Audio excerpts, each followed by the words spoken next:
भारत पे नहीं रहे। मौलाना फजल रहमान का कसूर ये है कि जिस शख्सियत को जिन शख्सियतों ने सेलेक्ट किया है उनकी आंखों में आंखें डालकर बात करता है कि ये मुल्क की सियासत सियासतदानों का काम है, आपका काम नहीं है। इसलिए मौलाना फजल रहमान साहब का नेब ट्रायल, मीडिया ट्रायल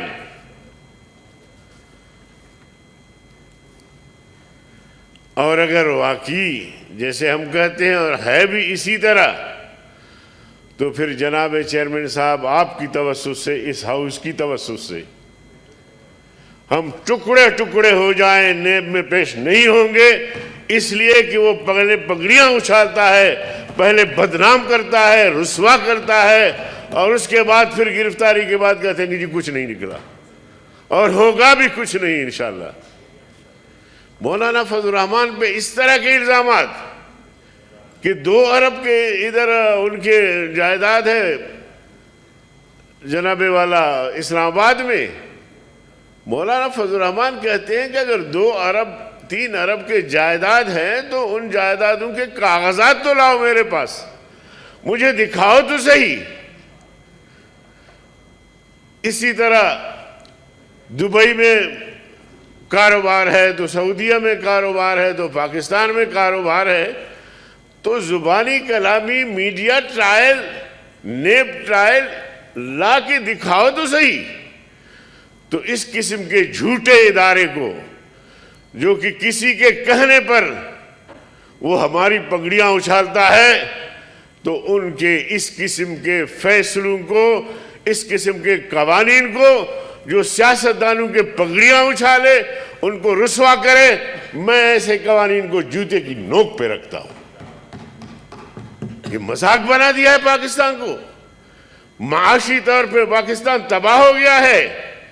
F8 के लिए कह रहे थे कि जी F8 की वजह से और फिलहाल है और हम जो है वो ब्लैक लिस्ट से बच जाएंगे।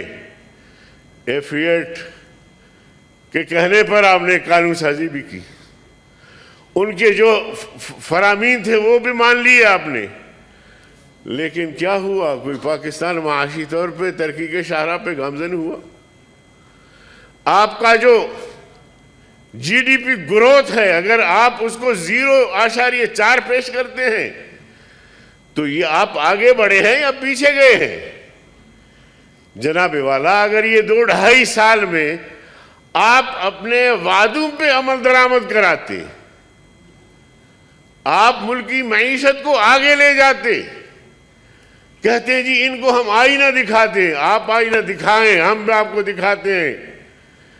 कहां है आपके लीडर के वो वादे जो उसने कहा था कि अगर मेरी हुकूमत आई तो मैं कर्जे नहीं लूंगा, अगर मुझे कहा गया तो मैं खुदकुशी करूंगा।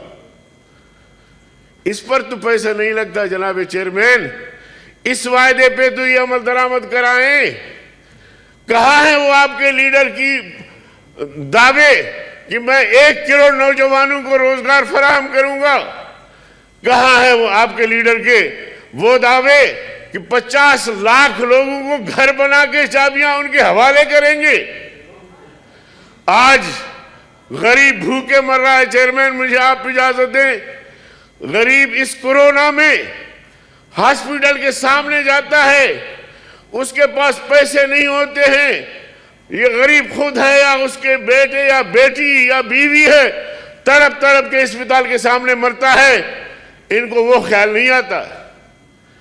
10 अफराद इन्होंने लगा दिए हैं अपोजिशन की किरदार कुशी पर। और फिर जब भी हम ऐसी बात करते हैं तो कहते हैं जी फौज हमारे साथ खड़ी है। फौज को तुम सियासत में लाके फौज को बदनाम क्यों कर रहे हो? फौज एक इदारा है, उसकी जिम्मेदारी है, जहां जहां उसकी जरूरत है वो अपनी जरूरत को समझता है।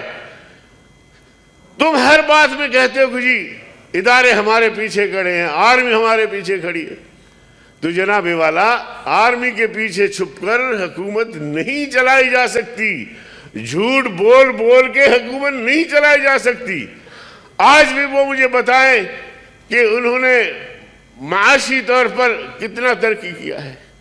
آج وہ مجھے بتائیں کہ سی پے کہاں گیا، 57-58 ارب ڈالر کی جو اسکیمات تھی وہ کہاں چلی گئی۔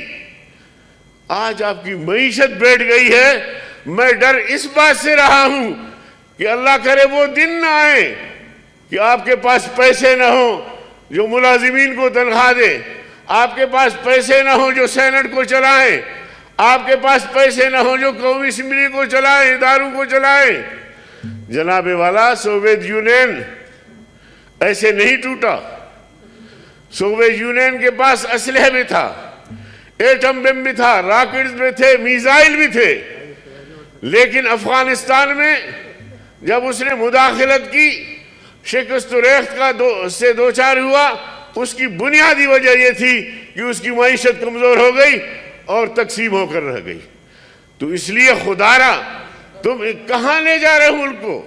میں نہیں مانتا ہے سیداروں کو جو ہماری پگڑیاں اچھالے اور ہمیں بے عزت کریں اور ہمیں جناب عالی ہم پر الزام لگائیں، ہمارا ٹرائل کریں۔ ہماری زندگی کھلی کتاب ہے، کوئی آج کا نہیں ہے، یہ جب سے احتساب بیورو بنا ہے۔ تو اس لیے میں سمجھتا ہوں کہ یہ ادارے جو ہے وہ انسانی حقوق کو پامال کر رہے ہیں، انسانی حقوق کی خلاف ورزی کر رہے ہیں، اور میں خواجہ آصف کی گرفتاری کی بھی شدید مذمت کرتا ہوں کہ گرفتاریوں کے بعد گرفتار، گرفتاریوں کے بعد گرفتار، اور ایک شریف النفس انسان کو بار بار جو ہے وہ اس طرح کی چیزوں سے گزارنا۔ میر شکیل الرحمان کی گرفتاری آپ دیکھیے ذرا، آئینہ دکھاتے ہیں تو برا مانتے ہیں، لیکن یہ ساری چیزیں جو ہیں چاروں صاحب آپ کے سامنے ہیں۔ مطلب میں 1 سال ہونے کو ہے اس آدمی کو بے گناہ جو پابند سلاسل ہے، اور کوئی سنوائی نہیں ہے، کسی بھی عدالت میں جانے کی اس کو اجازت نہیں ہے۔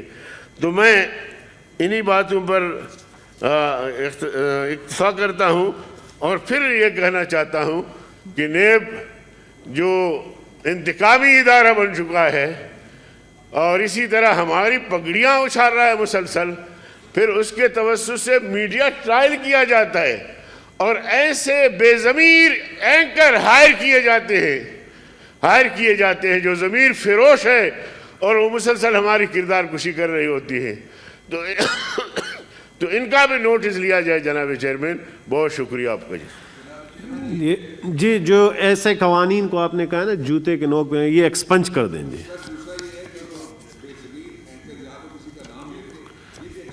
پوری برادری ایکسپنج کر دیں گے۔ سینیٹر جاوید عباسی صاحب، سینیٹر جاوید عباسی صاحب۔